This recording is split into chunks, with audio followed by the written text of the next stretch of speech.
Só para o doutor Barra Torres também ter a informação, a Conmebol acaba de informar que o jogo foi suspenso pelo árbitro, Brasil e Argentina está suspenso, então não tem mais jogo. Não, só tá isso. certo, tudo bem, não tem problema.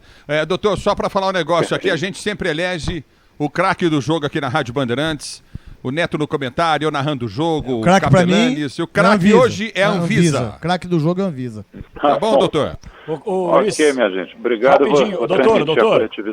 Doutor, só uma pergunta, doutor. Um abraço para o senhor. É o Capelanes quem está falando. Só uma pergunta. O senhor estava explicando para a gente que a declaração de saúde do passageiro foi preenchida por esses jogadores com informações falsas. E tem muito torcedor corintiano que está agora preocupado em relação ao William, que nesse meio de semana chegou ao Brasil, ele saiu do Reino Unido, e aí vivia a expectativa agora com as palavras do senhor, até para que a gente possa explicar que esses jogadores que saem dessa região do mundo, eles têm que praticar uma quarentena de pelo menos 14 dias. Explica pra gente então como é que fica a situação do William, porque próxima terça-feira ele já está regularizado e pode fazer estreia com a camisa do Corinthians pelo Campeonato Brasileiro contra o Juventude. Como é que fica a situação desse jogador especificamente falando, doutor?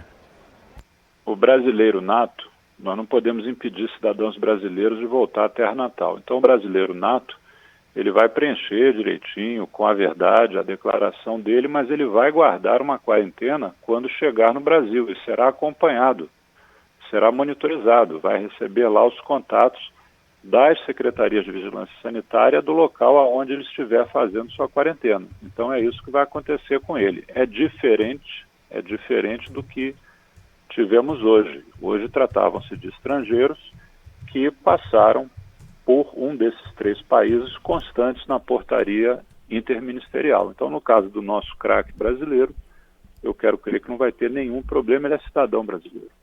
Ele vai ficar de quarentena, ele vai ter que ter RT-PCR negativo, ele vai preencher a saúde do viajante e vai fazer quarentena. Doutor Barra Torres, eu quero já agradecer ao senhor e para fechar a última pergunta, quinta-feira tem Brasil e Peru pelas eliminatórias, a seleção peruana em tese não tem nenhum jogador, vocês podem me ajudar aí que atua na Inglaterra, o Soler está aí com a gente também, o Capelanes, em tese não tem esse tipo de problema com a seleção do Peru, mas... há alguma recomendação para que esse jogo não corra nenhum risco, não tenha nenhum problema? Brasil e Peru, quinta-feira na Arena Pernambuco. Se não tiver jogador que veio de países que estão com essa restrição sanitária com o Brasil, tá tudo certo. Pode entrar em campo sem problema, não é? Vão cumprir o regramento para países que não são esses 3. Vão apresentar o RT-PCR, vão preencher a declaração de saúde do viajante, e aí vão ter, obviamente, uma condição de participar do jogo sem nenhum problema. A questão é somente essa, né? Como a gente faz quando a gente viaja de férias? Qual é a regra lá na cidade que eu vou, lá no país que eu vou? Seguiu aquilo direitinho, não há problema. Doutor Antônio Barra Torres, muito obrigado por nos atender, parabéns pelo trabalho da Anvisa aí, aliás, um trabalho que tem sido brilhante nessa pandemia. Doutor Barra Torres, o senhor acredita que São Paulo vai vacinar com a Coronavac os idosos acima de 60 anos? A Anvisa não está solicitando, não está chancelando os idosos acima de 60 anos com a terceira dose da Coronavac. O senhor acha que terá esse encaminhamento à vacinação para os idosos em São Paulo, ou o governo do estado de São Paulo deverá recuar em relação a isso, já que a Anvisa está orientando que não faça essa vacinação com a terceira dose de Coronavac? Olha, eu acredito na boa comunicação e no bom entendimento entre os homens de bem.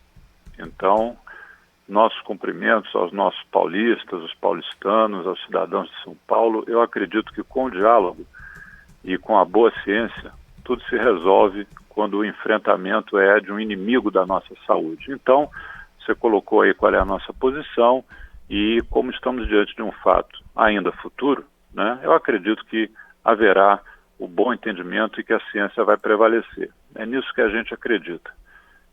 E nesse cenário que vivemos, né, eu vou me socorrer das escrituras dizendo que basta ao dia o seu próprio mal. Então, no dia de hoje, já tivemos aí bastante desgaste, em que pese que a posição sanitária, ainda que de maneira um pouquinho mais custosa, mas ela foi respeitada. Tivemos hoje aí o evitar do prosseguimento de uma sequência que vinha muito ruim. Penso que essa questão ainda teremos aí alguns futuros entendimentos no sentido do bom desfecho e do correto desfecho perante a ciência e o regramento nacional. Tá bom? Muito obrigado, viu, aos Doutor, mil desculpas. Para fechar agora, Capelani, vamos lá. Para fechar, Capelani, olha, essa é a última.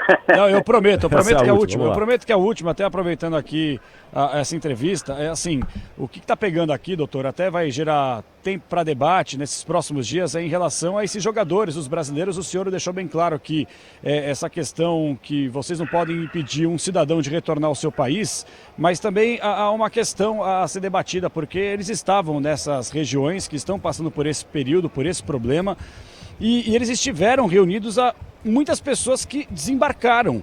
Aí a pergunta que vai ficar assim, nesse caso, o vírus ele não olha passaporte, só porque é brasileiro vocês não podem impedir um brasileiro nato de retornar ao seu país, é isso? Ele lembre-se que ele vai estar com um RT-PCR negativo feito em até 72 horas. Entendeu? Isso vai acontecer também. Então, é aquilo que eu tenho colocado, né? Barreira sanitária não é um muro.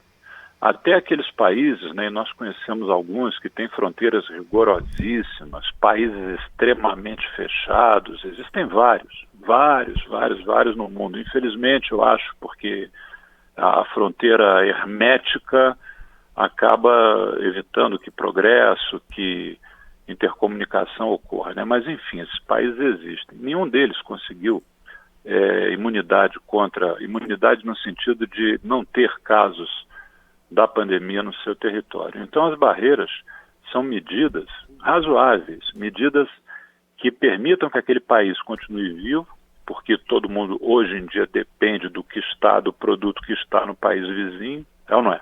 A gente precisa disso. Então, nós temos que tentar aumentar a segurança, ao mesmo tempo sem fechar hermeticamente o país, porque ninguém sobrevive de maneira hermética. Então, quando há uma situação dessa, a gente tenta sempre mitigar o risco com outras possibilidades, como eu citei, o RT, a declaração de saúde do viajante, a quarentena imposta no local de chegada, enfim, coisas dessa natureza. Não é fácil, é muito difícil, mas enquanto a gente tiver a atribuição legal de fazer cumprir a lei, o regramento sanitário, e gente dedicada como o nosso Yunis, que mostrou hoje a sua coragem moral ali diante de tantos antagonistas, a gente vai seguir em frente. Ok, gente? Muito obrigado. Ok, doutor Antônio Barra Torres. Tá?